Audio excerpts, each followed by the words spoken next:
All right, good evening. It is 6:30. I will call this meeting to order. Please rise for the pledge of allegiance. Pledge of allegiance to the flag of the United States of America and to the republic for which it stands, one nation, under God, indivisible, with liberty and justice for all.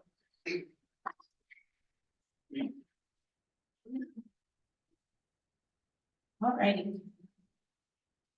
Prior to moving into item 1B, I would just like to remind everyone in the public that this is a meeting, and so please do not interrupt, and please please conduct yourself in a civil manner. We do have our lovely Deputy Chuck here today. This is your warning. You will not be asked. If you choose to start speaking out in the middle of the meeting, you will be asked to leave. Obviously, those who have signed up to speak during calls to the public, we will honor their request as well and respect each and every one of them that is up here speaking. Moving on to item 1B, approval of agenda items items for discussion. I move that the agenda for the February 19th, 2024 regular meeting be approved. Support. Motion by Mrs. Coleman, support by Mrs. Shaw. Any discussion? Yes, I motion to amend the agenda. Okay. And I would like to have some time reserved right after item C, right after the consent agenda, for the president to address the public on a couple of items. So you motion to amend the agenda. Yes. Okay. Anyone supports that motion to amend the agenda? Support. Motion by Mr. Gogolewski, supported by Mrs. Bondiel. Any discussion as to what the motion for amendment is? Yes, I'd like to make sure that we can give you appropriate time to address the board and the public, explaining the unilateral move to go from board reports to committee and building reports. And part 2 of that is to explain why all DEI committee members are not participating in DOJ meetings. Any further discussion?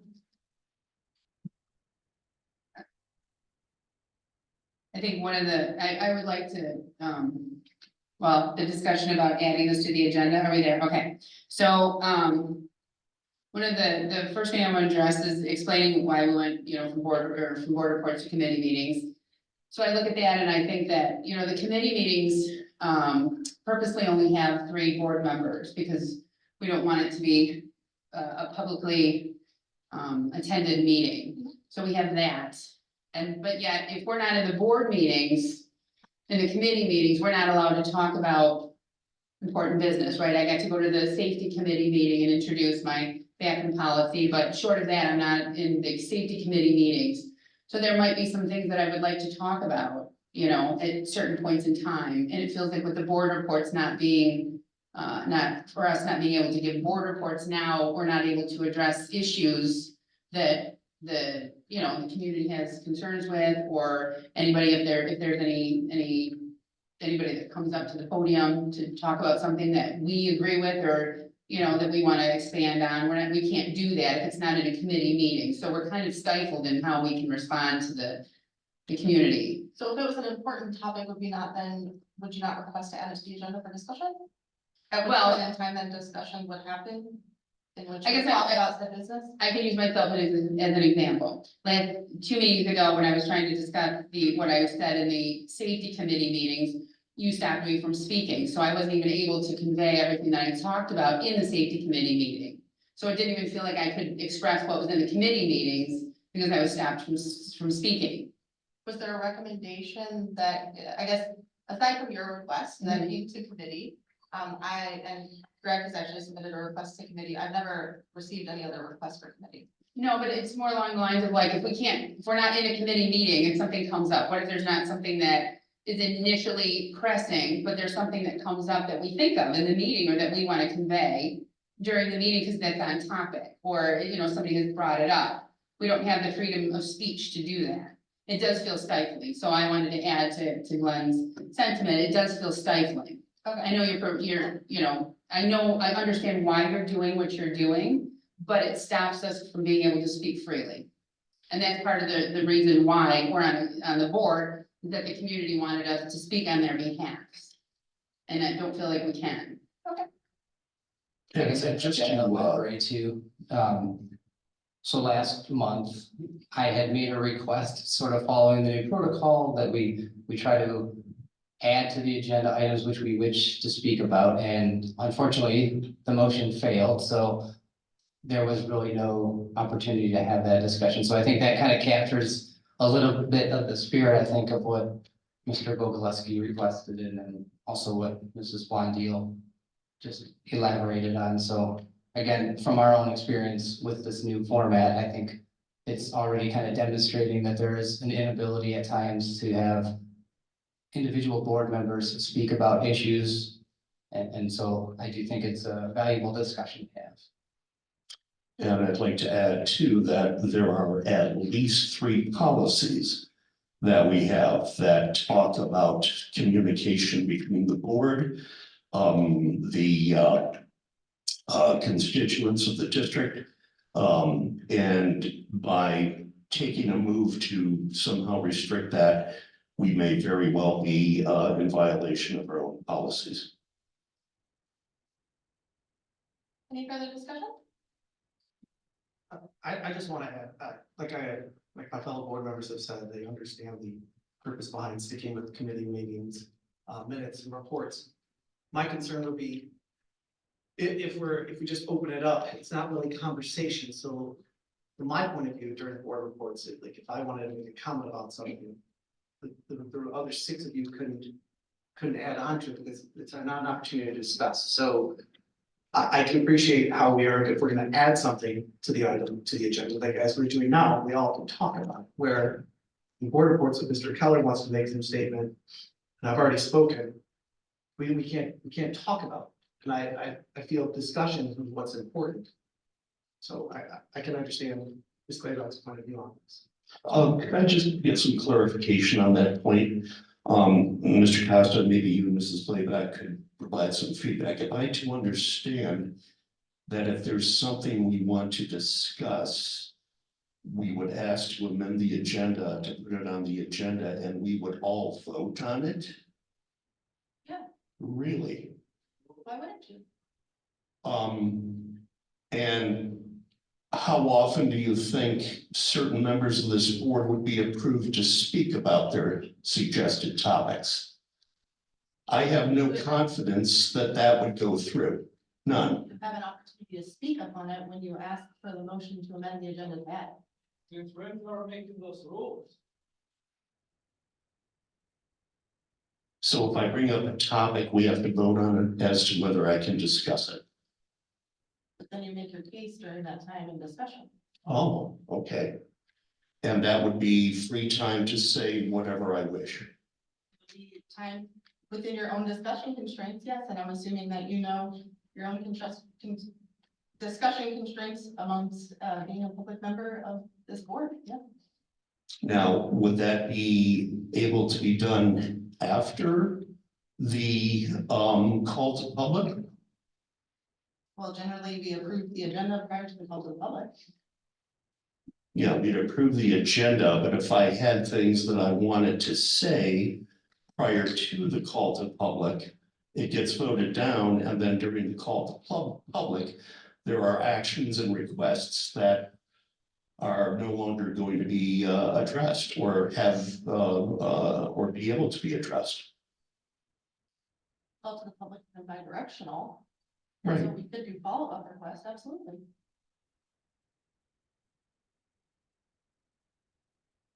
Any further discussion? Hearing none, we are voting on the motion to amend the agenda as motioned by Mr. Gogolewski and supported by Mrs. Blondeel. Mr. Gogolewski, And could you please state the question? you are voting on the motion to amend the agenda as supported, as motioned by you and supported by Mrs. Blondeel. Yes. Mrs. Shaw? And this amendment is where you will discuss why we have changed board reports to committee and building reports. That's my understanding. I think there were two items, right? Oh, Mr. Goloski, you have Yes. two items? Yes, there were. There was a second one. Are, There were two items that I expressed in this motion to provide and ensure that President Kleibach had the time to explain to not only the board, but also to the public. The first one was the one we just mentioned, just talked about. And the second one was to explain why the DIE committee, which was put together for direct response to DOJ matters, why those members on the DEI committee are not participating in DOJ meetings. Let's take them separately. So that's Okay. very clear. All right, So let's take the first one.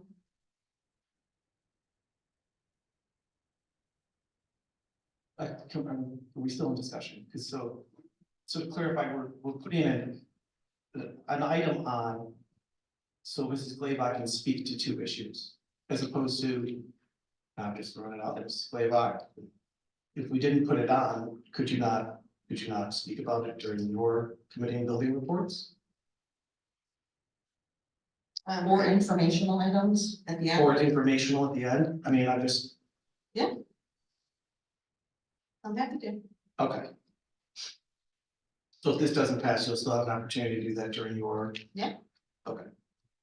so they would be relegated then to the end of the meeting, is that what you're saying? Well, if you have a question around DEI committee, then I can certainly address it one out. Okay. But going back to our board reports to committee and building reports.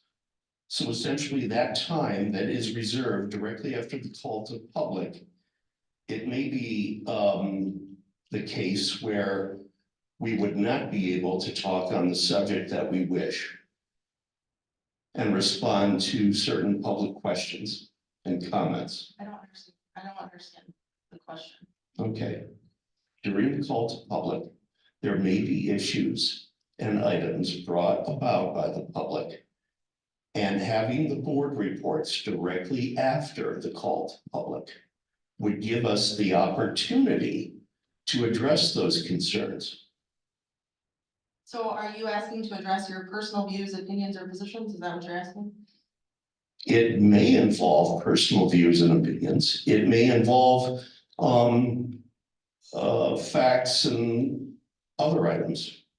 I think as Mr. Costa said, it doesn't give us an opportunity to have a discussion, right? It's not a discussion item, so we go one by one and we're not going back around the table for us to all provide input to call to the public or what someone else has said after I've already spoken, and then it goes to Kristen. I don't have an opportunity to speak after Kristen, after Megan. I think that's the issue, is, we don't have, it's not a discussion item. So But we just to couldn't- clarify though, if the suggestion was, well, you can speak about it in the board report, if it doesn't pass, then how does that address the concern that there's no feedback mechanism? I guess I'm confused. I'm confused at your board report comment. I don't know what you mean. So if the concern Let's is get that, back to the motion though, so that we can say, because I think we're going up to this. Yes. So let's take each motion separately. Mr. Govalewski, would you mind stating the motions separately so we can vote on them separately? Yes, I motion that we add specific time in our agenda after the approval of the consent agenda for the president to address the reasons why we are going from board reports to committee and building reports, since this seems to be a pretty large topic and item of conversation within the community.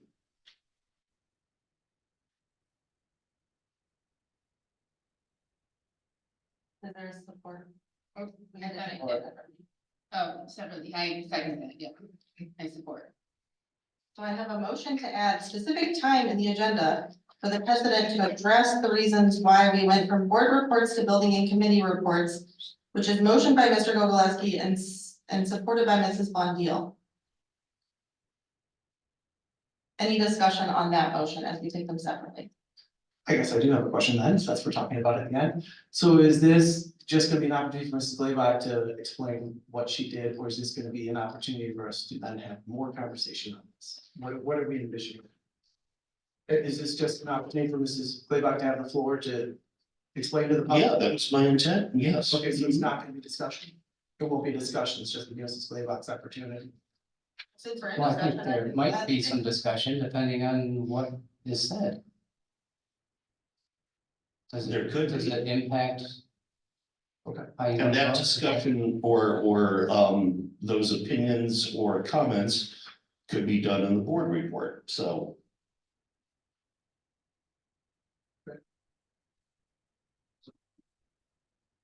So would it, Any further discussion before I? so then does it make sense if we want to have as a discussion to put it in 3C? It was motion to be added right after. I think if it's going to be a discussion item, it should be in the discussion items. Right, if we're going to allow discussion around it, if it's just for Mrs. Clayback to have the floor. Then I suppose I would probably be fine with adding it as requested, but if it's for discussion, I think we could need to group it with the discussion items. Mr. Gogolewski. Is your request to add it after the consent agenda or within discussion items? Yeah, let's put it in the discussion items. 3C.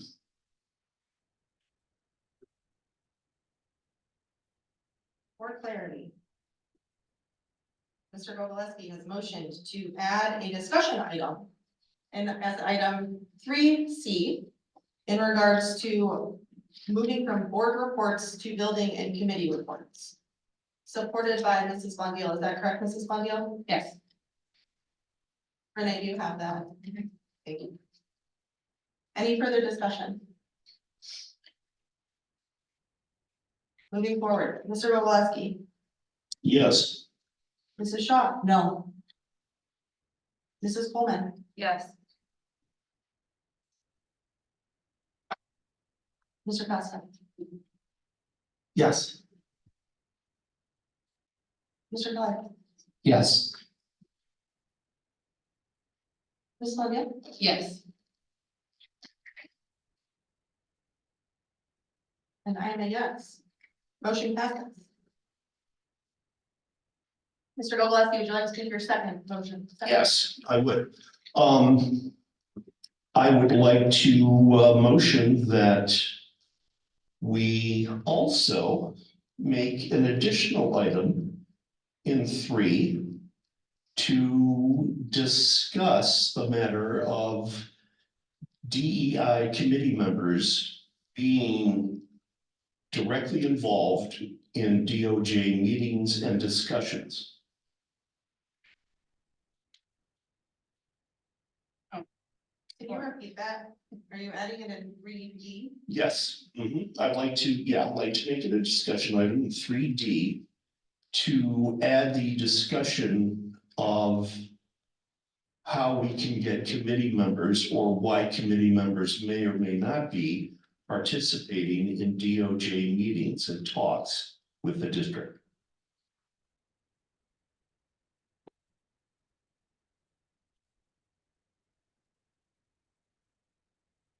Support.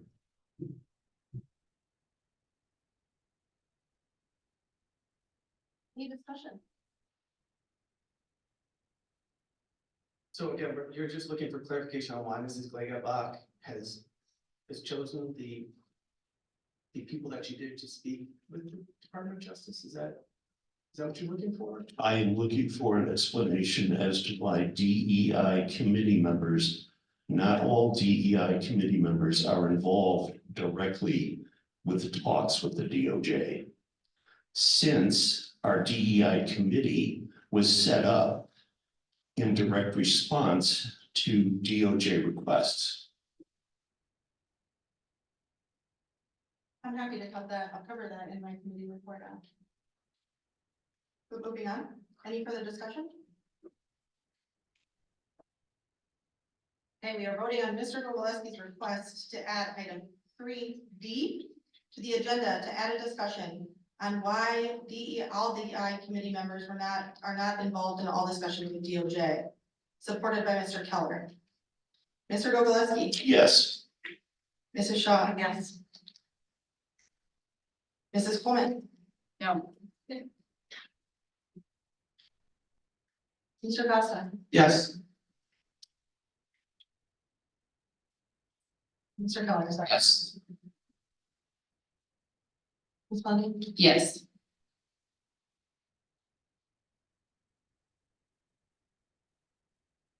I mean, yes, that motion passes. We will add that to the agenda. Item D. I move that the consent agenda for the February 19th, 2024 regular meeting be approved.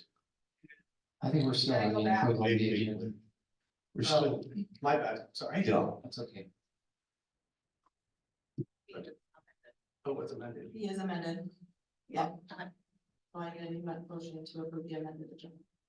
I move that the Board of Education approve the amended agenda for February 19th, 2024 regular meeting be approved.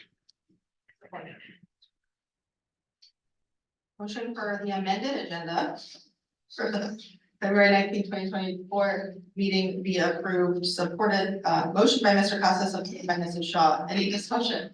Yes, I'd like to add some items as well to the agenda for discussion. So this would also, I guess this would be 3E at this point. I would like to add a discussion item around the district FOIA procedures.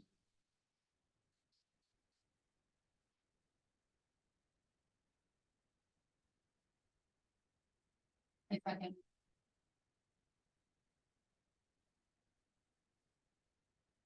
Support.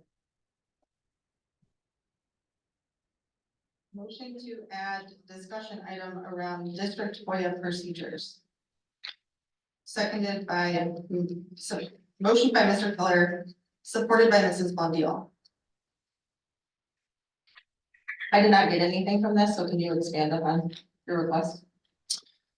So there was a request from a member of the community who had FOIA'd some records. And the feedback that they received is that there were no such records. And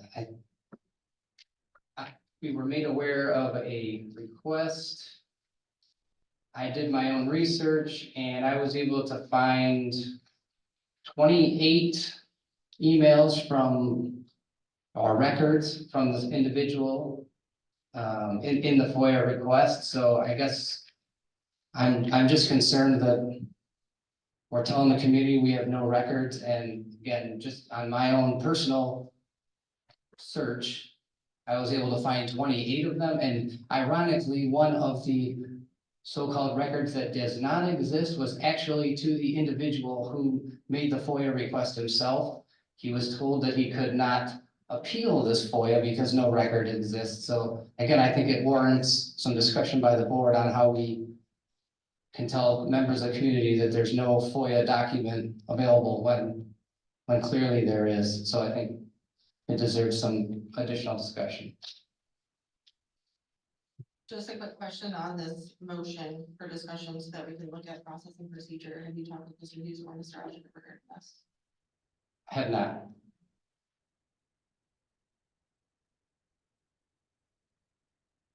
So Very good. I'm sorry. No, I was gonna say, so we're looking at we're just gonna discuss what the process is for a FOIA. Is that what you're looking for?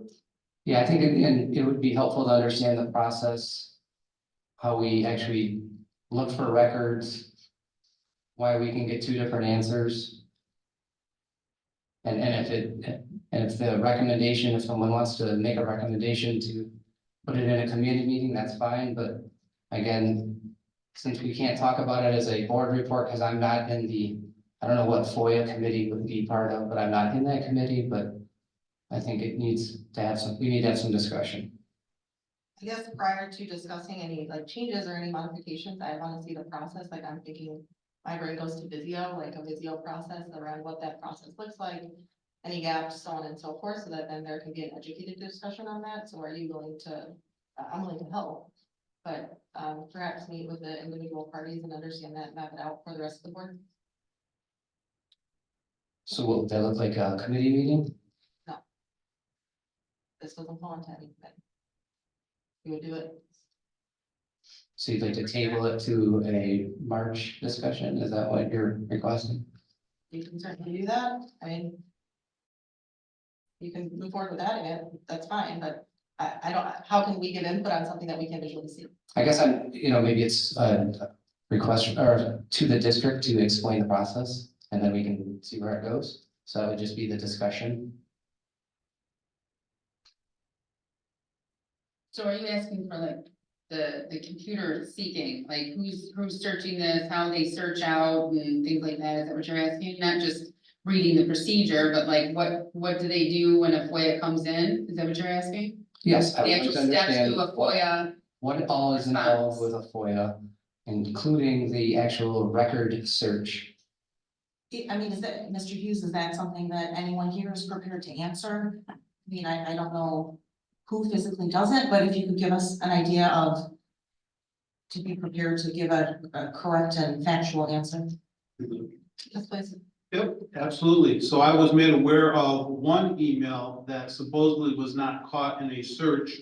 Obviously, Mr. Keller did not share the other emails with me, so I could work with Mr. Usher, our technology director, to figure out what exactly might have happened when we searched for that FOIA request. I talked with Mr. Usher about the one that I was made aware of, and he indicated that we made a good faith search based on the parameters of the search, and he doesn't understand why one was missed.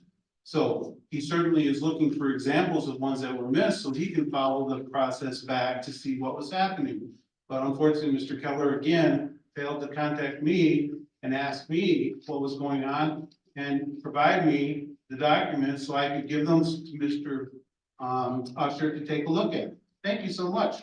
And then we could have been at this meeting, or certainly I could have met with Mr. Keller and let him know what happened. But it does take a two-way communication, but I can tell you for absolutely certainty that Mr. Usher did the best he could with a good faith effort to fulfill that FOIA. All that he found was included in that FOIA, and that's what I knew at the time. Period. Any further discussion? I guess I'll add, because I'm aware of this as well, is that for quick search from me, which I can barely search for anything online, that's not my, I found many as well. And I think that's why you bring it up, and I do agree that this is not the time or place, we need to come back to this and allow you the opportunity. But, it did come across that there was something, because it was very easy to find them. That's the only reason I think that it was brought up now, and really, we're not in committee with FOIAs. So that's why, I think that it was appropriate to bring it up, but you're not ready to answer, so I think that it's okay to wait, in my opinion, as board member, but you're the one asking for explanation, so you say what you want. So would the request then be to meet?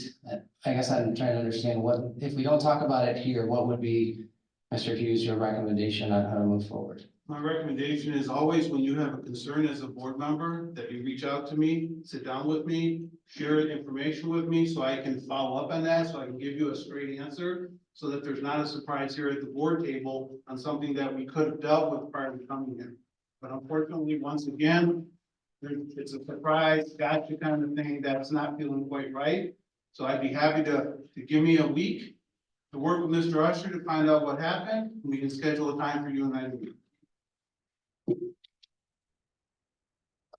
And so then there will be a follow-up with the community? I guess that's the other part two of what I'd like to understand, May not just be- so the community can understand the process.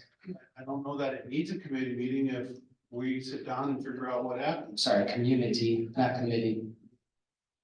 Could be. I could make copies of this and give them to that person right now. And just be say, we're done with it. I don't know. I had to look at them and see what's going on so we can find out backtrack. Backtrack what happened first. Give me a week to do that.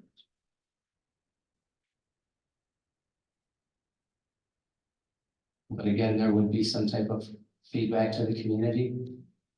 Not the committee. Individual requesting the FOIA, for the individual requesting the FOIA, yeah, sure.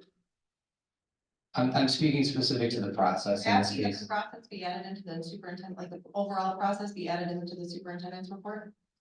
That I would don't be know that we acceptable. want to start, individual FOIA start sharing with the community. I'm not talking about submitting the answer to the individual community member who asked for the information. I'm talking about how are we gonna feed back to the community our process?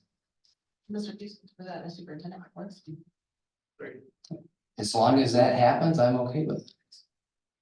And then it would probably be prudent then to revise a policy to Perhaps. ensure that that happens. Guys, what policy to ensure he covers that? We don't know what policy needs to be modified yet. We can create a policy, What type of policy? a policy to ensure that there is a process for correcting any kind of FOIA search issues. If there's a discrepancy between, let's say, the person requesting the FOIA information, and there's a discrepancy between the people in charge of looking for that information, that we have something written that states that we will go through this process of coming up with a solution that satisfies both parties. I guess what I'm hearing is once Mr. Keller though meets with Mr. Hughes, then we'll understand what that process is. I guess we don't know because we don't. But the who called it. Yeah, the policy may be the output of that discussion. So I'm thinking like RCA. Like smaller terms. I think a root cause analysis, sorry. Say, A root cause analysis? oh, Big on more. Okay, sorry. So would you like to move forward with your original motion to add item 3E to the agenda? if Mr. Hughes will talk about it in his next superintendent report, I think then that's acceptable to me to cancel it. So you're rescinding. Mr. Hughes? I can talk about the FOIA process during my superintendent's report. But I can also tell you that our FOIA process is online. It's very clear on what the process is in that FOIA process. I think he was asking if you were like set up a meeting with him to RCA this one. Yeah, absolutely. That's done. That was right. Yes, But give me a week to figure out what's going on. that's fine. Okay, so I need an answer whether or not you're rescinding. I can rescind my item to, sorry, 3, what is it, E? It was. Okay, But there's still a couple other items would like to add. okay. So Mr. Bogoleski had emailed the board a copy of a resolution on freedom of expression. I would like to add that to action item 2D. I second that. Motion by Mr. Keller to add action item 2D in the resolution. Freedom of expression resolution, supported by Mr. Bogoleski. So adding it as an action item Yes, to be voted that on. was the request. Correct. Yes. Any discussion? I guess I can talk, yeah, so we've talked about it already, I think with Mr. Bogoleski's request to have some explanation on board reports, but I think we would officially like to document to the community how the board feels about freedom of expression from board members. So, sorry. So for me, again, I look back at when I was doing the board reports for the safety committee meeting, and I was stopped from speaking about what I was saying at the committee meeting, and I think it's important. I think it's important, like, for people to understand why we're voting the way that we are, which is discussion points. But if we if we didn't say it in the committee meeting, we can't say it here. Like that, you know, there's just no freedom of expression, and we owe the community who voted us in these seats to be able to hear what we have to say and, you know, how we feel about things, and there may be something that I didn't say in the safety committee meeting that, you know, somebody didn't hear, so if I was saying it, I was talking off topic, or not off topic, but I was off script. And so I'm not allowed to ad lib anything, so it does feel very stifling. I'm not saying that we need to do the gotcha moments or what, you know, Mr. Hughes was just saying, like, you know, it's not that, it's more along the lines of like, if there's something that we want to say that may not be on the agenda, or just talk about things that we're concerned about, or, you know, it's not even, just whatever we want to talk about, we're not allowed to do that. And so it's just, you know, it's something that I feel freedom of speech, you know, should be allowed on a board that's, you know, we're elected officials. That's how I feel about it. So board, obviously this is the, resolution that was emailed. I have some issues with this resolution around it really viewing one way, and so we talk about, in the bounds of law and code of conduct, but we don't talk about when we violate the code of conduct or policy. We don't talk about representation or who's interpreting the law. We also don't talk about the case law that members are entitled to their own First Amendment rights and speech rights, but in their private capacities. And there's a ton of case law that I've had the pleasure of reading, that indicates that you can't express your personal views, opinions, and positions. You can't use your official, position to promote those views. And so I think by conducting it as board business, it's less, it's not your personal views. You're utilizing that as a discussion by means of leveraging into a vote. Well, let me, I take issue with that. Let's say, for example, I have a concern that I'd like to see the pursuit of greater awareness of some of our academic achievers. And I bring that up during a board meeting. That's not anything that would go against any kind of law, rule, policy. It's simply a statement that does apply to our students. It does apply to the board. I don't really see the issue of what you're talking about in terms of First Amendment rights. This is sticking with board business. No one is going to be up here talking about sports scores. So I think it's the resolution is very simple and straightforward. Any further discussion? I'd just also like to add that several districts around us allow board reports. So it's not unheard of, or it's Yes. not out of line to request that. Not only districts, but also other government bodies that have boards. I think it would be more uncommon to not. Resolution. Not board reports, because that was added in the discussion. We are, but they all go hand in hand, right? Because part of the reason we need this resolution is because of the change. So I have a motioned by Mr. Keller to add action item 2D on the resolution, supported by Mr. Gogolewski. Hearing no further discussion, Mr. Gogolewski, Yes. Mrs. Shaw. No. Mrs. Coleman, No, Mr. Costa, No.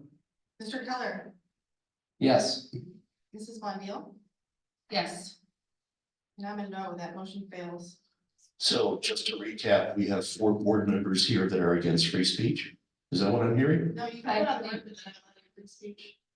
I think what you have is a handful of board members who aren't comfortable with voting on this tonight, and this was brought forward as an action item. Well, there was plenty of time to look at this. I'm surprised. Mr.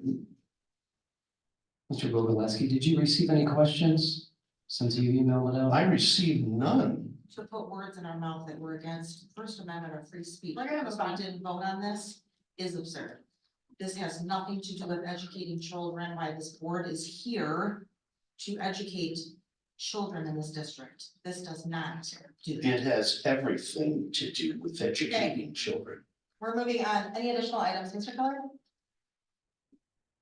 Yeah, sorry, one more item.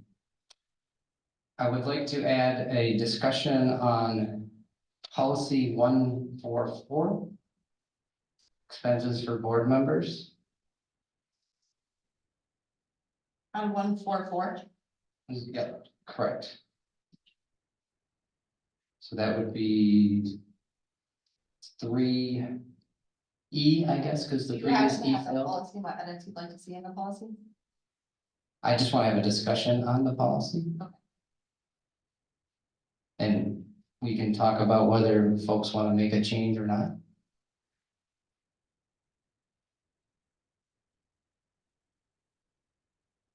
Or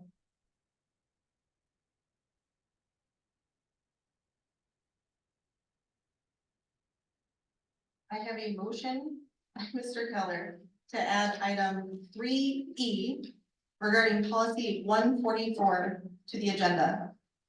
Motion by Mr. Keller, supported by Mrs. Blondell. Any discussion? Can you, Yeah, sorry, so let me read this, please. So this is, sorry, 144.1 named compensation. I was made aware that in the past, the board has not been following its policies surrounding expenses from board members, and there's some language that says a voucher detailing the amount and nature of each expense must be submitted to the board for approval at a board meeting after the expenses have been incurred and prior to reimbursement. So it's my understanding that we have not, as a board, been doing that. So I guess the discussion I would like to have is whether or not, since it's not been our practice, do we continue to do that? Or do we not? Is there an expense that's sticking out, Mr. Keller? Because I'm confused. I mean, this is the first I've heard of you bringing up policy 144. So I need a little more information before we put this on to discuss, like what item is. Yeah, that we described. So actually, in the committee meeting, which you and I attended a few days ago, we were made aware of an expense from Mr. Gogolewski pertaining to some fingerprinting due to the district's, or sorry, the board's request actually to have background checks for all board members. And in the process of becoming compliant with the board policy, Mr. Gogolewski submitted a request for a reimbursement, and it would found out that it has to be approved by the board. So again, just since not everyone participates in these committee meetings, I felt it's important for the rest of the board to be aware that the board hasn't been following its policy surrounding reimbursement, then that technically we should be voting on whether or not Mr. Gogolewski can get his $45 for his fingerprinting, which we requested him to do. So is there other expenses or is it this expense? I'm sure there's some in the past, because personally, when I did the same thing, I didn't have, we didn't vote on it. I don't know if I think Kristen recently had fingerprinting as well, Michelle also perhaps. And in the year that I've been up here, we've not voted on any reimbursement expenses for any board member. So again, just trying to make sure that as a board, we're following our own policies. Yes, and I have had an experience early in 2023 where I put in a request to be reimbursed for a $15 book. It had to do with Robert's Rules of Order. And never heard anything from the administrative staff that I gave it to until I finally inquired a couple months later. Then I was instructed I have to give it to the president. And at that time, Mr. Costa was president, and I did hand a receipt. Now, I am not worried about the $15 whatever. But I think because we don't have a clear process, other items like this can happen. So I agree with Mr. Keller that we should put it on the agenda. Any further discussion? Well, real quick, Mr. Gogolewski, you did receive your money for your Robert's Rules book, correct? No. Just never reimbursed you for that? No. And I'm not here to blame anyone for that. That's not a big deal. That's not what my concern is that if something like that can get mixed up, perhaps we need to have more of a stringent process and follow along our process, so it doesn't happen in the future. That's all I'm saying. The $15 is irrelevant, whatever with that. But I would like to see us clearly have a policy that we do follow. Maybe I haven't read the policy because I didn't know about this And at I the don't have it time, in front of me either. but is it relative to, I know Mr. Gogolewski is going through a process right now. Is it relevant to employed versus unemployed or no? Again, I haven't read the policy or anything. Is it relevant to employed versus not employed in which process you follow? Because I believe this came up as he's following a process, currently and that no one else has followed. So I just want to understand if it's an employed process versus not employed process. Did you want to say something, Mr. Hughes? Oh, okay. Yeah, As far as I'm concerned, it's a board process, right? And it's a board member asking, so I guess the point of bringing it up is we're not following our own processes and we need to. And so that's why I think we need to have a discussion as to whether or not it's still relevant to have the board approve a board expense or, and if it still is, then we need to make sure we follow it. That's the point of having this discussion. Again, as Mr. Gogolewski said, no one's blaming anybody here, but it's, we found something, we need to make sure we're course correcting. There is a need for process improvement in this reimbursement area. Again, I don't have a policy in front of me, but Okay. is it anything along the lines of where it's the expectation that the board member? Oh, because this is specific, 0144.1 is for compensation. So this is, okay. So this is in regards to board members being paid $30 per meeting, and the expectation is that they obviously have to have fingerprints. So my understanding and take on this would be where board members are, for anything, they submit a request to the president then approves or disapproves it. I've never disapproved when I was president. I don't know if you disapproved of it. I know I haven't disapproved of, expenses came forward, as Mr. Gogolewski is going through a process to be reimbursed. Right. And he needed those fingerprints. That's why I asked employed versus unemployed. Because you technically have to become an employee. You have to be of employed the to receive it. district To receive it. Right. Okay. Yeah, again, that's kind of the point of the discussion, Chris, is we've not been following it, so does our policy need to be revised because it's not been a practice? Or do we need to say, hey, look, there's been an oversight for 10 years or however long it's been, and we need to make sure that we're following it going forward. Yeah, I mean, in my opinion, because I think it's been 10+ years since board members have been compensated for meetings, that I think this was just something that, I guess, Mrs. Clayback, were you aware that Mr. Gogolewski was seeking compensation? I don't know, you're right, I guess there's more of It a, wasn't, I didn't. Does the policy say compensation or reimbursement? the policy 0144.1 is compensation, and then further down is a voucher detailing the amount of nature, each expense submitted. And in this case, I don't want to speak for Mr. Gogolewski, but it's for his fingerprints, so. I need to read the policy and I'm not gonna. Yeah, I think you have to read the policy. And again, it's not over the dollar amount. It is the fact that I was totally unclear that, it's a process issue. That's all it is. Policy and process issue, so. Okay. For clarity, because we're all thinking in these functions. Motion to add item 3E on policy 144.1. Motion by Mr. Keller, supported by Mrs. Bondiel. Hearing no further discussion, Mr. Gogolewski, Yes, Mrs. Shaw. Yes. Mrs. Coleman. Yes. I'm a yes. Mr. Costa.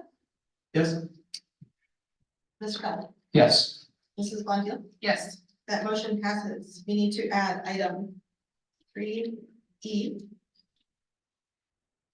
Policy 144.1. Correct.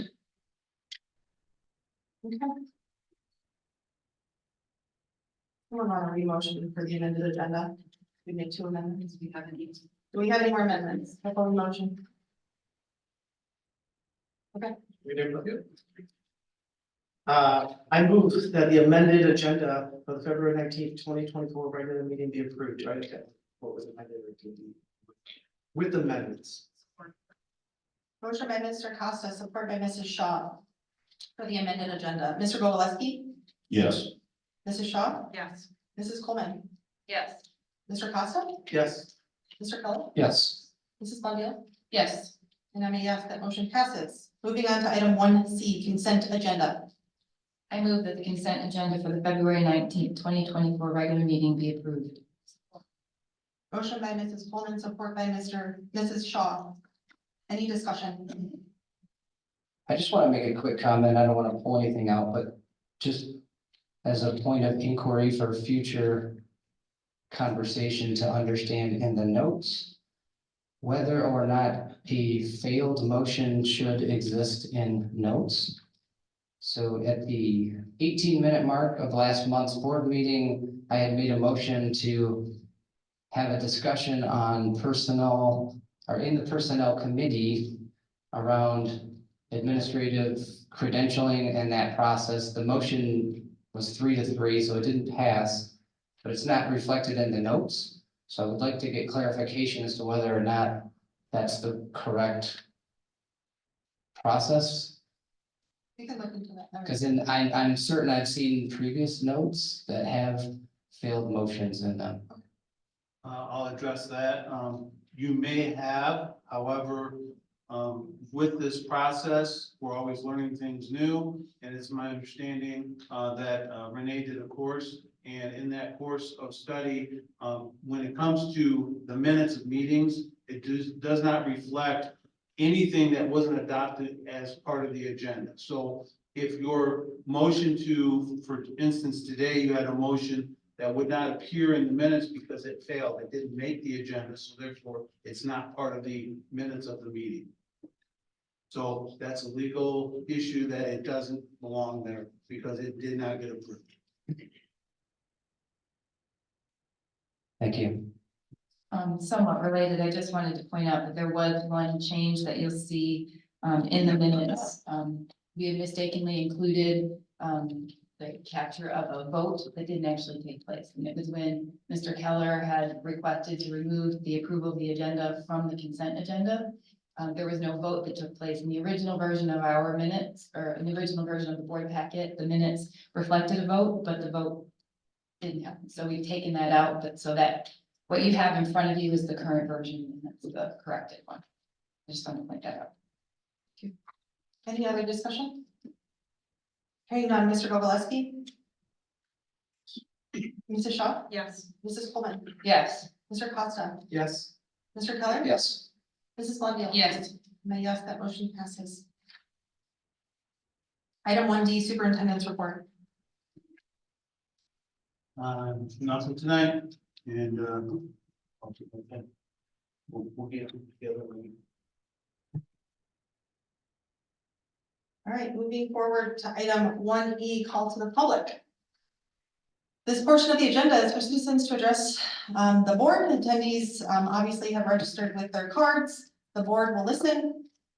You're asked to request to express yourself in a civil manner with due respect for the dignity and privacy of others who may be affected by your comments. Each speaker is limited to 3 minutes, and no participant may speak more than once. I will hold up my yellow folder at 2 minutes and 30 seconds. Just so you know, you have 30 seconds left, and then you will be asked to end your comments.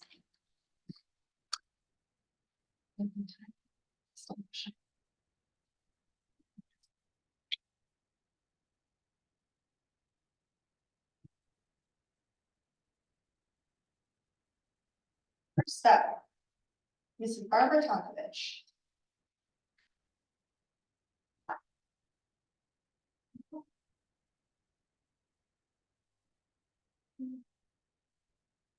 Back with the suntan. Hi all, back from Florida. It was cold there too, just like here. Okay, start. 2 Peter 2. But there were also false prophets among the people, just as there will be false teachers among you. They will secretly introduce destructive heresies, even denying the sovereign Lord who bought them, bringing swift destruction on themselves. Many will follow their depraved conduct and will bring the way of truth into disrepute.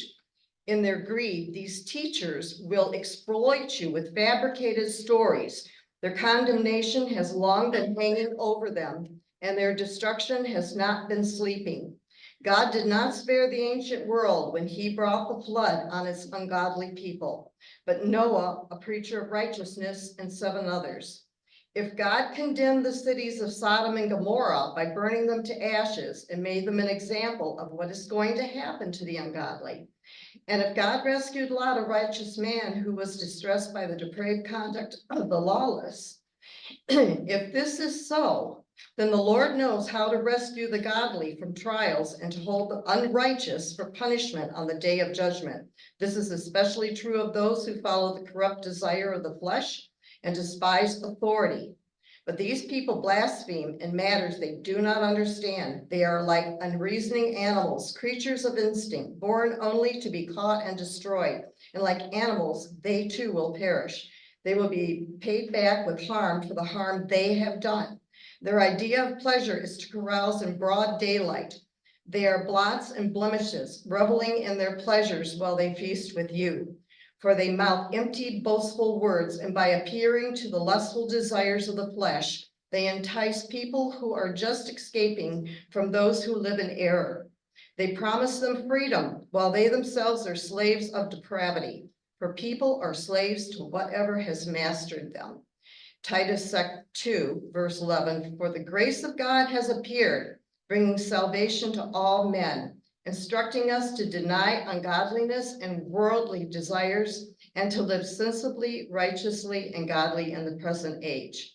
The grace of God is Jesus Christ, and he's the only one that can change the hearts of every single individual, teacher, parent, and the children. They need to be taught. Our founding fathers created this school system to teach the Bible, to teach what God expects. This was a Christian nation. Thank you.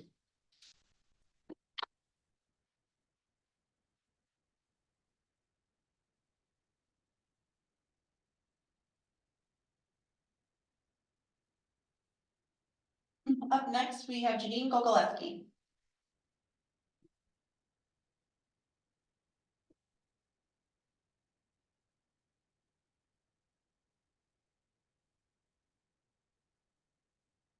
Good evening. I'd like to thank the board for all you do. It's a thankless job and you get paid so much for it.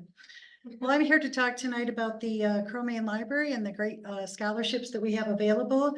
There's 2 scholarships for the deadline is being March 15th of this year. The first one would be the 2024 Jeannie Smith Teen Library Volunteer Scholarship.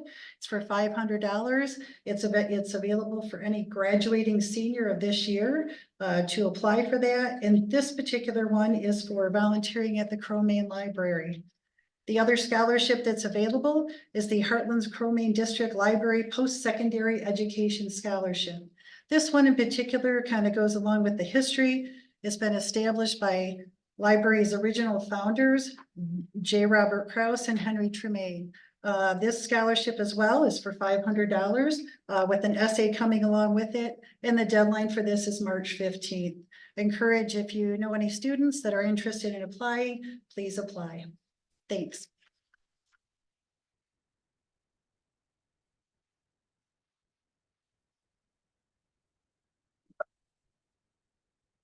Up next, we have Tim Pilot.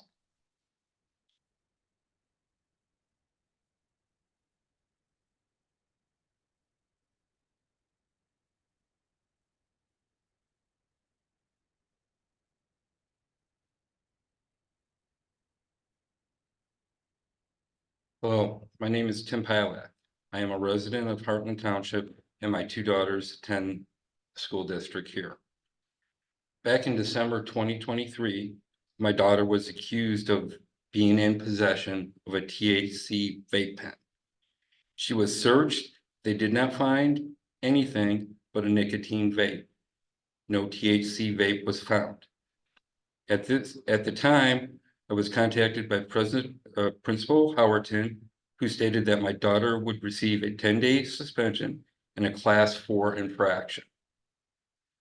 A Class 4 infraction means alcohol use or possession, drug use or possession, physical assault, weapons possession, and extreme misconduct. I immediately subjected my daughter to multiple drug tests to confirm that she was using. The tests were all negative, confirming my daughter does not use THC and had not in the last 30 days. My daughter takes full responsibility for the nicotine vape, and that has been dealt with accordingly. My issue is that the school tried to convict her with a Class 4 infraction based on hearsay. The school had no physical evidence of a drug test proving that my daughter does use THC. At this point, I felt the Class 4 infraction should be reduced to a Class 3 infraction for the nicotine possession on school premises. Van Epps would not budge on reducing the Class 4 infraction to the Class 3 infraction. This was very troubling for me. I filed an appeal and went before the expulsion board meeting to address my grievances on how it was handled. Mr. Van Epps was very condescending and told me I was very difficult to work with. His lack of common sense made no sense at all. Again, no physical evidence and a drug test confirming my daughter does not use THC. At this point, Mr. Hughes stepped in and agreed to drop to a level 3 infractions. Thank you, Mr. Hughes, for seeing it what it was. Mr. Van Epps can do better. Your lack of common sense for all parents of Heartland students. Thank you.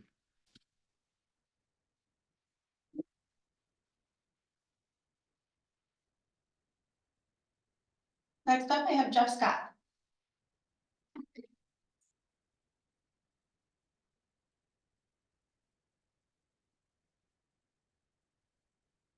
Good evening, everybody. My name is Jeff Scott.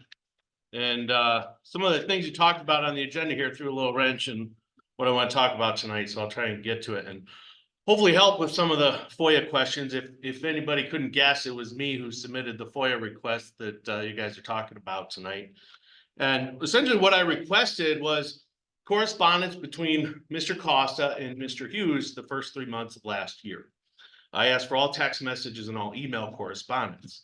And I received just a tiny little fraction of what I requested, despite the fact that I paid for it all, even though it was more than estimated as usual. So I would like to know where the rest is. I received 0 emails that originated from Mr. Costa, meaning that apparently somebody thinks the president of the board in 90 days or 75 days never once had an email which had the superintendent on it is just asinine. And the fact that it hasn't been caught, it hasn't been addressed at this point is silly. It didn't jump up today. I made this request in November of 2023. I've been emailing back and forth with Ms. Braden, Mr. Hughes, President Glaybach, trying to get this resolved for the last few weeks with no response. To follow up on some of the questions that were asked earlier about what the process is and what should happen, yes, somebody should do an email search. Does it need to be the highest employed person in the technology? No, absolutely not, right? You're just trying to make us pay for it. And obviously he's incapable of doing it on the fact that he found nothing. Second, your policy actually dictates that the FOIA coordinator is to reach out to the individuals mentioned in the FOIA request and number one, make sure that they don't delete anything. Number two, ask for the communication. So when you guys have this little meeting about what happened, I'd like to know, did the FOIA coordinator reach out to Mr. Costa and request these emails? Did he refuse to provide them? I also requested text messages. Did Mr. Costa and Mr. Hughes refuse to provide the text messages? Were they notified of the school policy forbidding them from destroying any of the communications that were requested in the FOIA? All that needs to be answered. And we need to make sure that the laws are followed. The law clearly states that correspondence from board members must be maintained by the school district until that board member no longer serves. And Mr. Costa is still sitting here. So obviously his information must be held somewhere. So we need to find out where that is. This example demonstrates a complete lack of accountability that this district has right now. And I had probably 10 other examples that I want to go through, but really wanted to punch on that because it came up in your conversation. This district can do better. You can be more transparent and you can be more accountable. And that's what the people in this room and the people of this community expect. And I do hope that you get something from your meeting. You can come back to the community with some answers of why you're unwilling to release the president of the board's correspondence to the public. Thank you.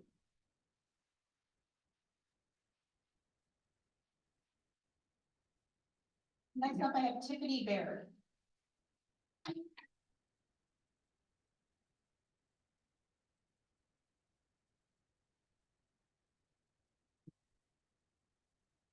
Hi, I'm Tiffany Baird, and I am here to talk to you about the Michigan Student Voice Perception Survey from the superintendent's email last week.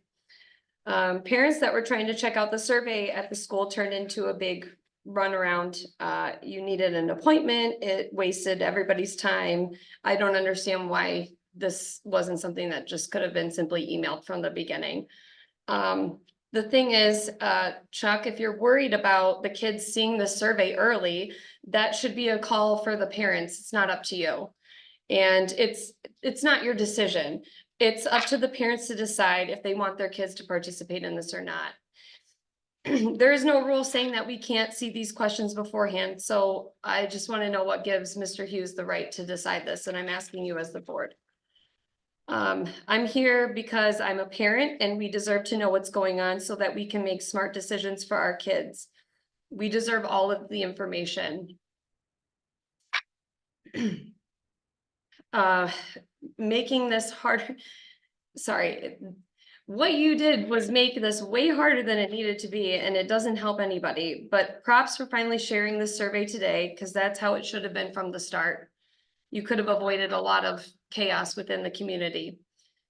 And I just want to say, Mr. Hughes, that everything that you do does impact us. It impacts the community, and it's time for you to step it up. And it's time for the board to hold Mr. Hughes accountable for his actions and lack of transparency. This isn't a game. This is our kids' future. This is my kids' future. And, you know, everything that I've seen, it seems like Mr. Hughes seems he likes to keep things vague, and likes to stir up more fear and distrust than clarity. And that's just not leadership to me. I don't understand why the board lets this slide. We've seen enough dodging and weaving to save face. It's been a bit of a circus today. But Chuck, I appreciate you doing the right thing today and submitting that email and sharing that with the parents. And I hope that you keep choosing transparency. And a big thanks to the board for pushing the accountability, because it's about time.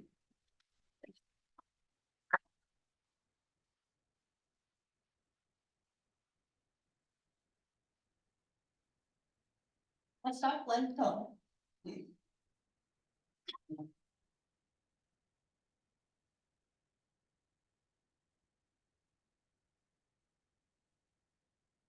I also want to comment on the students' perception survey that students are being asked to take. I have no faith in Chuck Hughes to administer a fair survey, so my daughter will not be taking the survey or filling out the opt-out form. Up until this afternoon, Chuck was doing everything he could to keep the survey questions from the parents, and only after they had leaked did he finally decide to post them to the website and claim he was being transparent. He only did it because his hand was forced and they were coming out anyway. Chuck has a long history, and there is a good reason many in the district don't trust him. Let me remind the public on the stunt that Chris Costa and Chuck Hughes pulled last spring with the superintendent evaluations. The two of them colluded and decided to throw out evaluations that they didn't agree with. And by doing this, they brought Chuck's score from minimally effective to highly effective. This was outright corruption from two of the top members of the administration, and they cheated the district out of a fair and impartial evaluation of the superintendent. If the president and two other board members had any integrity, they would have held the two of them accountable for their dishonest and corrupt actions. Chuck should have been reprimanded or fired and Chris removed from the board. But unfortunately, majority of our board members don't have the moral courage or fortitude to put personal friendships aside and do the right thing. So to Chuck and Chris, you have lost the trust of many in the district. The public is now aware of your lack of honesty and integrity and what the two of you are capable of doing. So I suggest you not try to manipulate the data that comes out of this student survey.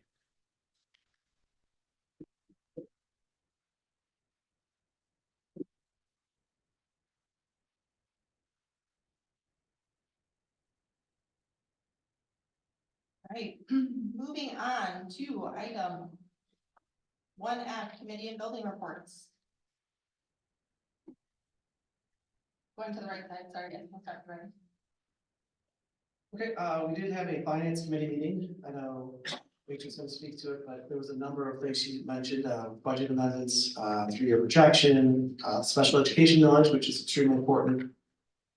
Sinking fund and our potential going down the road, what would our district look like as far as finance? So I don't want to reveal everything because I know you're better than me, but yeah, she did cover quite a bit. And obviously Rachel did your job as always. She's very well spoken and knowledgeable and very valuable. As far as the building, here at the building here, right here, I was able to watch the Descendants play, which I know it's not all Heartland kids, but my gosh, they were really good. Quite a nice thing to see here, that we have this building for them. And this past Saturday, we had the Walk for Warmth here, that we opened up our building to families in need and raise money by walking the halls here. So I was able to be a part of that as well. Great to see a lot of the community members. Sheriff Mike Murphy was out here, many community members and organizations. It was wonderful to see them here in our building. That I'm all set.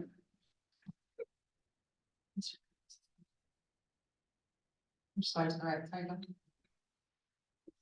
All right, thank you. Also echo the sentiments from Mr. Costa, so Rachel, about the fantastic preparation you have with the budget amendments, and appreciate you bearing with me on all my questions. So thank you for that. Good job in the preparation. I won't go into much other detail. I guess I will add one thing though. There was for those of you that are not in the committee, there was some discussion around just as a heads up for all of you, a resolution that may come to the board to support the upcoming special education millage. So just giving everyone on the board an opportunity to be aware that that's coming, and so you have any specific questions. I haven't seen the language yet, but perhaps that will be available soon. So that's just a heads up for all of you. Continue to have good farms visits. I don't see my farms team here, but I do understand that they may be here next month, so I'm looking forward to having the rest of the board here, all the great happenings going on at farms.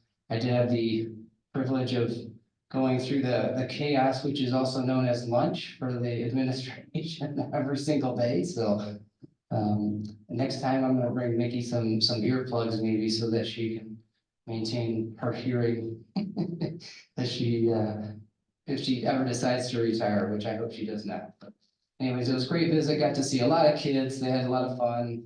And several of them come up and talk to me, experience good discussions with our great security staff. Seems like those the board decision to incorporate security, I think, has been very well received by not only the staff, but parents and anybody frankly that I've talked to, including all of our fantastic Fortis team. I think the only other comment I wanted to add was around the survey that was mentioned by some members of the community here. I do think that transparency is very important for the district. And again, I want to thank Mr. Hughes for sending out the survey to the members of the community so that they could make an informed decision as far as whether or not they wanted to take it. I know my concern is when people don't have all the information, they tend to try to fill in blanks as they see fit. And sometimes, you know, someone may not do something just because they are not aware of it. And now by having the opportunity to view them, it may actually increase participation because now there's no fear of the unknown. So again, thanks for issuing that to the community. That ends my report. I had no committee meetings. Mr. Wilson? Yeah, I just, for all of you that have a student who's about to graduate, is maybe college bound, as it was mentioned in the call to the public, there are various scholarships from the library, but also please be aware that various clubs, organizations all around your local community have, many of them have scholarships, and they may be fairly minimal, but they definitely help. So please keep your ear to the ground for organizations that do offer those kinds of things for your college bound senior. Thank you. I have a meeting with Mr. Rec at Village about once a month. And it's just such a joy to be able to go in to an elementary school and see little people again. I know that some of the Village students were here in the building today seeing Finding Nemo. They have such an active PTO there. I don't want to go through the list of all the things they're doing, but Megan can probably answer better since she has a kid at Village.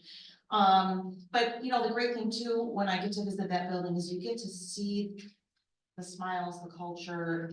You just get to feel it, right? It's not only what you see, but it's what you feel. So kudos to Mr. Rack and the culture that he has there. Staff seem to all be, you know, great. And again, just being able to see the little kids is awesome. And even though Lakes is not my building, I was a Lakes parent for 10 years. They have created a scholarship for Mrs. Kathy Jackish's name. And it's open to all graduating seniors who attended Lakes for at least 3 years. Students probably will get it from counseling, but if you have a Lake student and you are hearing this, reach out to me. I have a copy of that scholarship and I'm happy to pass that application along. That's it. This is fun.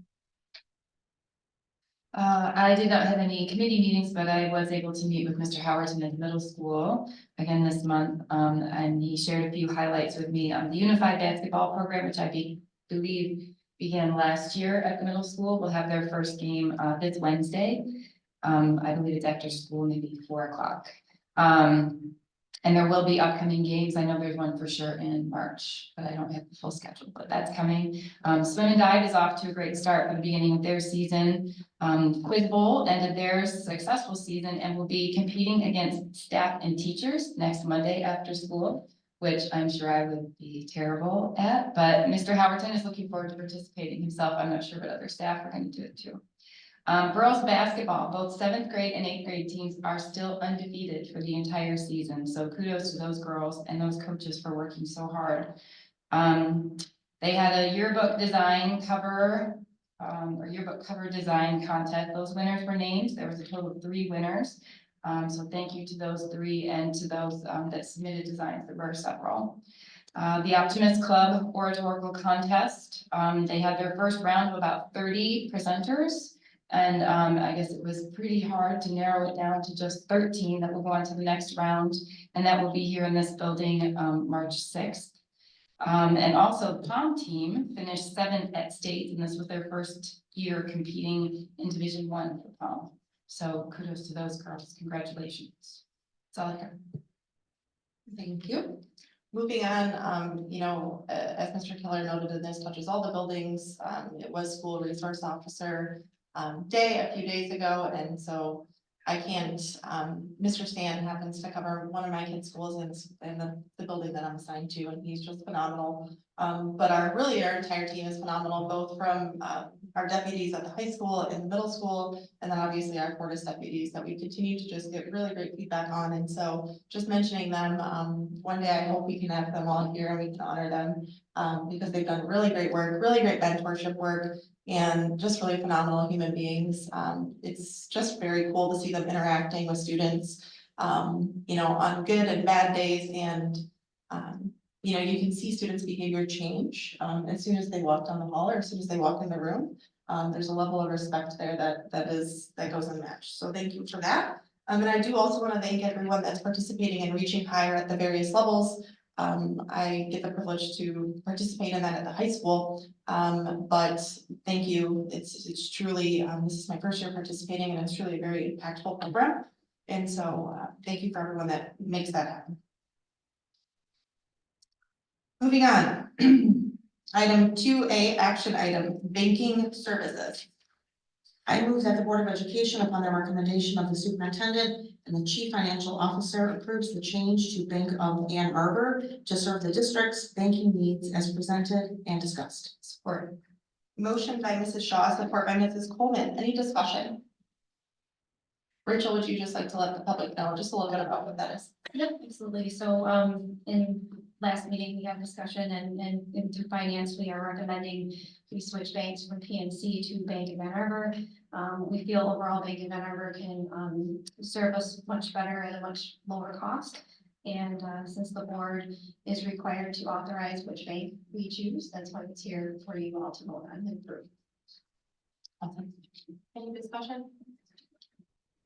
Personal note, I am in full agreement that something has to be done to move away from our current bank, because I've had personal business dealings with that have not been successful. So I'm glad to hear that we're taking action on this. I'm not sure they give you the opportunity to have dealings because they don't. Yeah, it's a supposed solution center, and yet you can't get money. Yeah, right. It's fascinating. Any further discussion? Hearing none, Mr. Goleski, Yes. Mrs. Shaw. Yes. Mrs. Coleman, Yes. Mr. Costa, Yes. Mr. Keller, Yes. Mrs. Blondell. Yes. I'm a yes, that motion passes. Item 2B, 2023-2024 budget amendments. I move that the Board of Education, upon the recommendation of the chief financial officer, approve the budget amendments as presented and discussed. Support. Motion by Mr. Costa, support by Mrs. Coleman. Any discussion? Rachel? Yep, so February meeting, that's typically when we do mid-year budget amendment. As a reminder, we have to adopt a budget before July 1st of every school year by law. However, at that time, there's still a lot of unknowns. We don't have our student count. 9 times out of 10, the state has not finalized their budget yet, so we're not sure what foundation allowance is going to be. And so at this point in the year, we have a lot of that information and we're able to bring everything current to what we know as of today. And so in June, we will do our final amendment before the year closes out.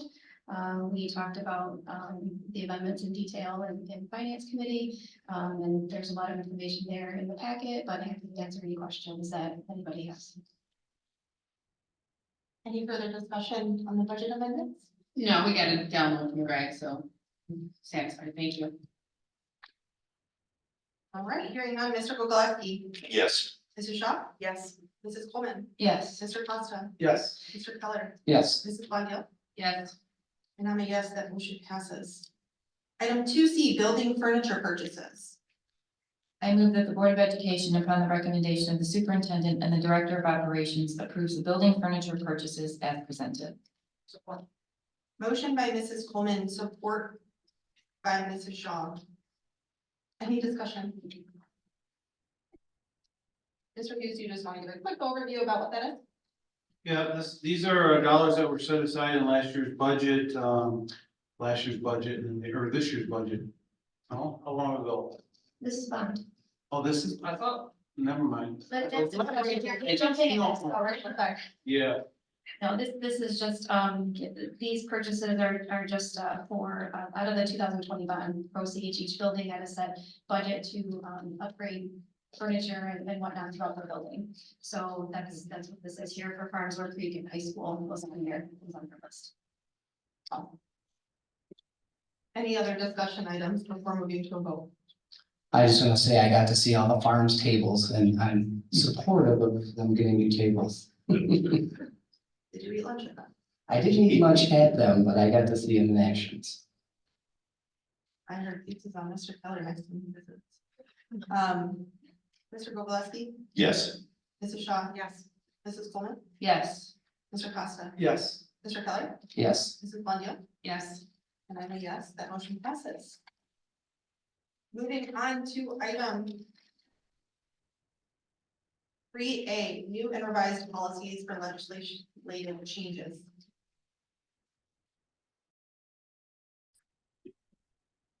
Ready? Yeah, go ahead. These are, the board and the community should understand that, state legislators changed the laws around these policies. These policies are simply updating our board policies. The first 1, 2, 3, 4, 5 are updating our policy around, what types of things can now be bargained or not bargained in the contract. We call them para policies. So it's just making sure that our policies are consistent with the new laws that went into effect technically on February 13th, but some of them don't go into effect actually until July 1st of 24. So you've seen that in there.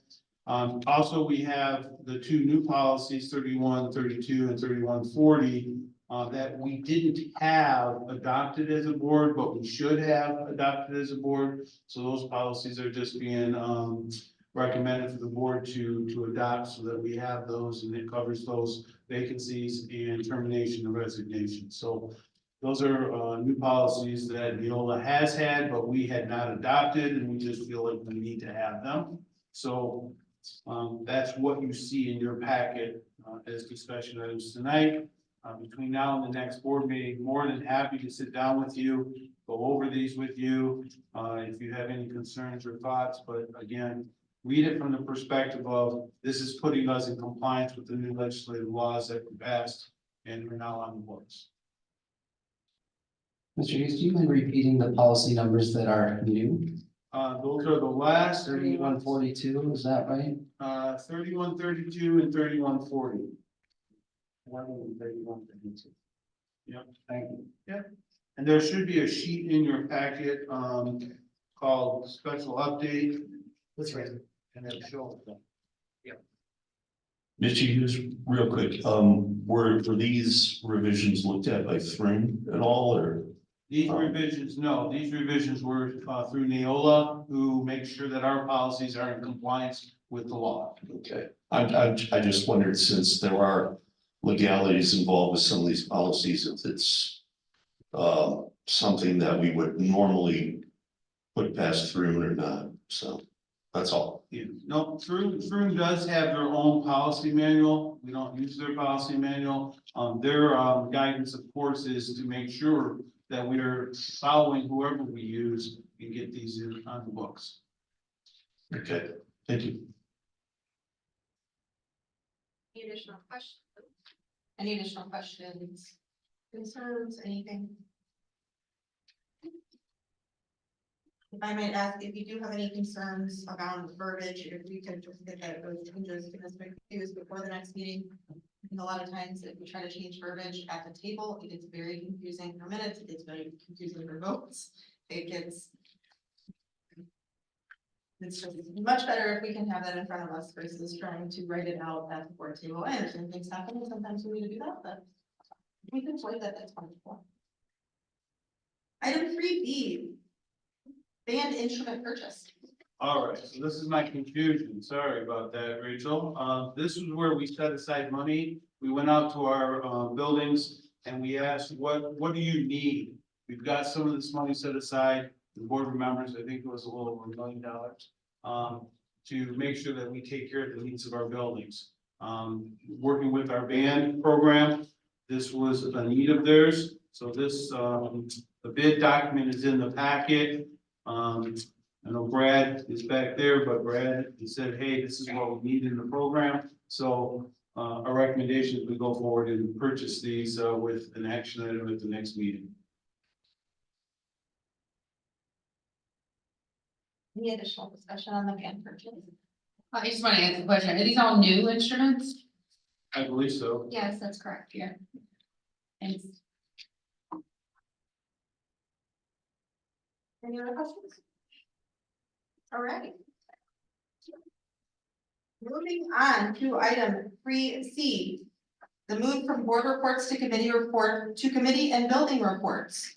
I can start us off and then we can open up discussion. I think that just as we look from a standard structure standpoint, I would like to maintain as much board business as possible.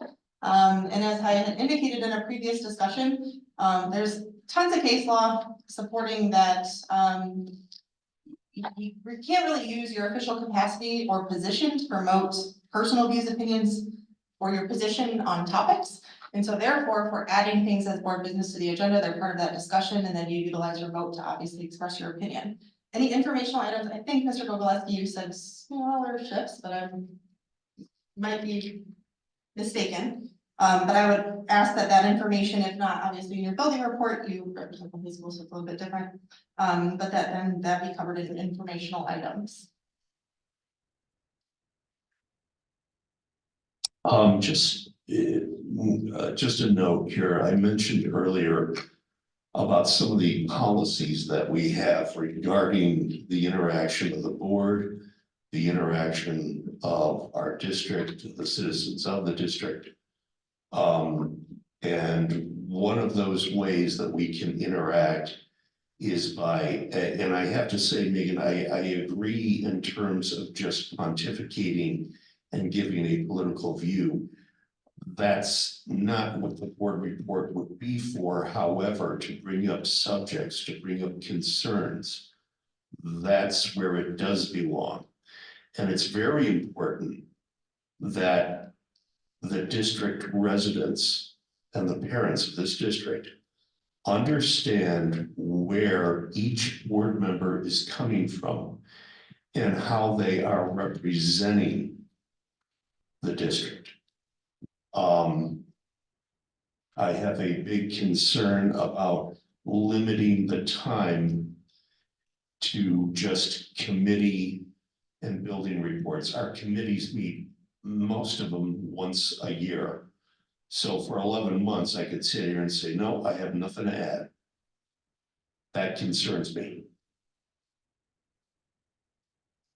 I think everyone, and again, I went back to request one from Mrs. Bundle, one from Mr. Keller, and then one for myself. But I think anyone can request anything to be added to a committee. So if there's a committee that you would like to see something on, just request it. And Mr. Hughes will then schedule the committee. Say you have a concern about X, Y, or Z.